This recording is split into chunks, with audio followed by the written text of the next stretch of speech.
Welcome to Florida Newsmakers. I'm Tramel Gomes with our very special guest, Susan MacManus, political science professor at the University of South Florida. Welcome to the program.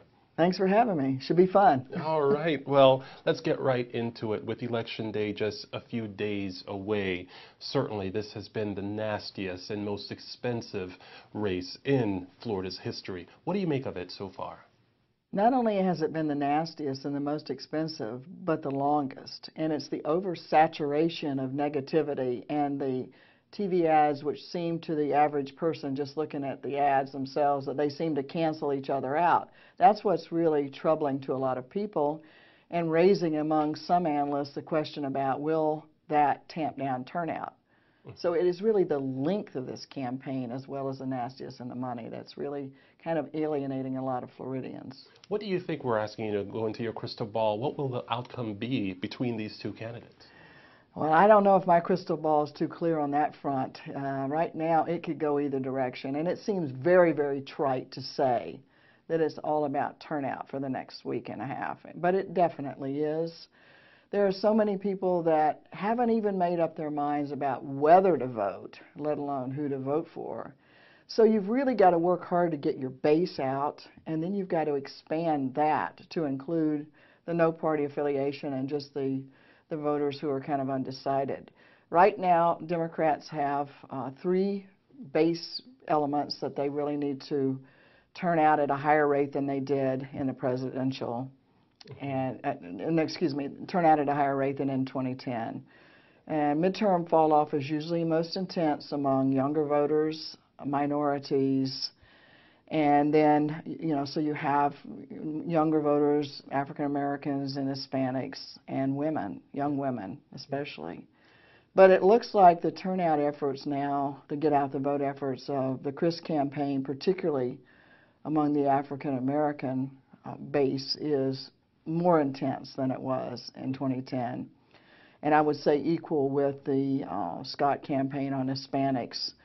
And younger women, well, all of the ads have been aimed at younger women on the reproductive rights issues. The question is whether that will actually get young voters and young women to the polls or not, that issue alone. So in looking at Governor Rick Scott and his challenger, Charlie Crist, will this race, the governor's race, how will this affect the other races on the cabinet seats, the other cabinet races that we're seeing in the state? Well, normally you say that people can sort of, or tend to split their tickets, pick based on people that they know or like or whatever, not necessarily party. But because Florida is so polarized now, what we're seeing is more of a tendency of people to vote a straight ticket all the way down from the top to the bottom. And some of the fortunes of the Democratic cabinet candidates are obviously very closely tied to Governor Crist. Now, the Scott campaign on the other side, its get out the vote efforts are really counting on the fact that the enthusiasm among Republicans for voting is much higher.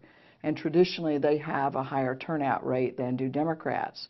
But I can tell you right now, they're both absolutely leaving no stone unturned and trying to reach every single voter, because this is definitely a flip a coin race right now. Yeah. One of the other issues, or big issue on the ballot, will not just be these candidates, but the amendments. And the big one on there that people will be looking for is Amendment 2, dealing with medical marijuana. What's your prediction of how this will unfold? It looks like it's on a downward trend, and most of the more recent polls have shown that it's under the 60% threshold. Initially, it polled high in the 80s. Most people didn't think that was ever going to hold up, but also they didn't anticipate how much money would be put into ads on the opposing side. So much money initially was put into getting the signatures and getting the amendment on the ballot that people thought, well, that's the end of that, it'll easily pass.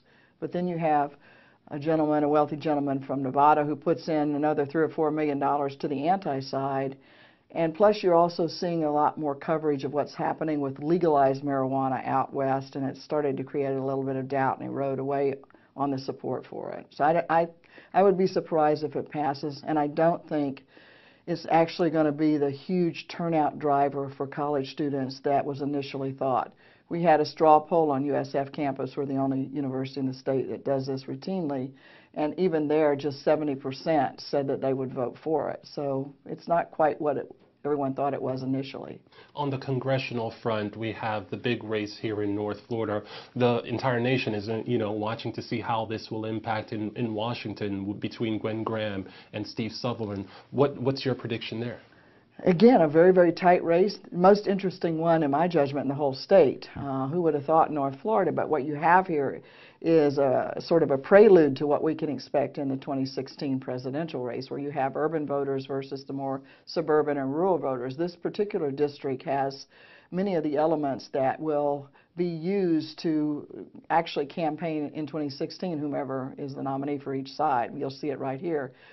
Right now, if the urban vote is heavier turnout, then it'll be Graham. If the rural vote and suburban vote's a little bit higher, it'll be Sutherland. Take your pick. Depending on who gets the governor's seat, what will a 2015 session look like, in your opinion? Depending on who gets it, they will certainly be trying to shore up some of the budget decisions that they don't like to do in an election year. They kind of delay some of that. We'll see how the economy is going, how much money is available, but I think you're surely to see some issues, particularly in the education arena, on Common Core and testing. It's a hot issue right now in a lot of state legislative races. It really wasn't talked much about in the gubernatorial debates, which I was rather surprised about because it is a very burning issue that people are philosophically divided on. All right. Well, Susan MacManus, thank you so much for taking time to spend here on our program, and we certainly hope to have you back in the future. Well, thank you so much for having me. And to our viewers, thanks for joining us.